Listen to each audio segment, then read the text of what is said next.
आता आमच्यानुसार मी गेले 8 वर्षापासून जातोय। आम्हाला ओढ लागलेली असते साईबाबांना भेटल्याची। तर माझ्यानुसार बरंच झोपतोय तो। वा वा क्या बात तो शिर्डीत गेल्यानंतर तो आम्हाला नाही दिसत परत। अरे बापरे, इतका आम्हाला बाबांचा अनुभव आलेला आहे। नमस्कार मित्रांनो, मी श्रेयस गायकवाड। आज आपण आपल्या संगमनेरला आलो होतो, पण आता आपली पायी दिंडी चालली आणि आपल्याला इथं आपले मित्र भेटलेले आहेत जे की आता आपल्याला शिर्डीला चालले। खूप लांबून आले, खूप लांबचा प्रवास करून ते आता बदलापूरवरून शिर्डीला चालले। चला त्यांच्याकडूनच जाणून घेऊया। नमस्कार सर। ओम साईराम। ओम साईराम। आम्ही मुंबई बदलापूर वरनं निघालोय। आजचा आम्हाला 6वा दिवस आहे। 6वा दिवस आहे। आम्हाला साईबाबा दरबारात जाण्याची खूप आतुरता झालेली आहे साईबाबांना।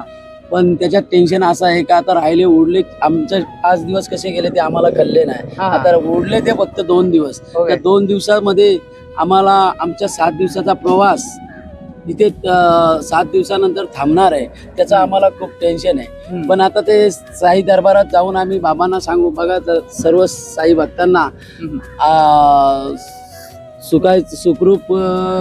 आणि तुम्ही एवढा लांबच म्हणजे 6 दिवसाचा प्रवास करून इथं आले, राहिले कुठं, जेवण कसं केलं, हा प्रवास कसा वाटता तुमचा? प्रवास आम्हाला आमचे ते ठरलेले ठिकाण आहेत। आमचं पहिला आहे काटेगड, त्याच्यानंतर आहे रिंबो, त्याच्यानंतर आहे चोल धाबा, त्याच्यानंतर आहे आलाफाटा, त्याच्यानंतर आहे आपलं कालचं कुठलं त्याचं नाव साकुर्ले।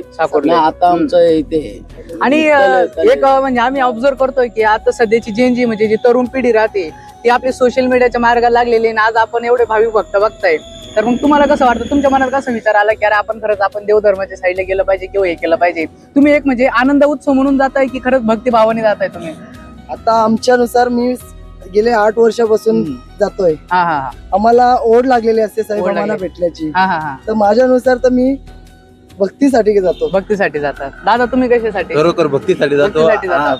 बाबांच्या दरबारात गेलो तर आम्हाला इतका आनंद होतो की खूप आनंद होतो का एवढा दिवस पायी चाललेला आम्हाला खूप त्रासच काय वाटत नाही, खूप आनंद होतो। सर तुम्हाला कसं वाटतं? खूप आनंद वाटतो। खूप आनंद वाटतं। दादा तुला? खूप आनंद होतो। अजून दादा तुम्हाला कसं वाटतं? आम्हाला पण खूप आनंद वाटतो। असं काही एखादा इन्सिडेंट जो की मागच्या 6 दिवसामध्ये तुम्हाला खरंच असं वाटलं की अरे खरंच साईबाबा आपल्या पाठीशी आहेत असं, किंवा तुमच्या मधून कोणाचे? हो, आम्ही 28 तारखेला निघालो। 28 तारखेला तर खूपच पाऊस दिला होता। ज्या दिवशी पालखी निघाली त्या दिवसापासून आम्हाला पाऊस कुठेच भेटला नाही। आमच्या गावाकडे खूप पाणी पडतो, 4 दिवस झाले पाणी बंदच नाही आम्हाला कुठेच। आम्ही जिथे वस्तीच्या ठिकाणी आम्ही पोहोचतोय ना, मागे आमच्या पाऊस चालू होता। इतका साईबाबा आमच्या बरोबर आहे।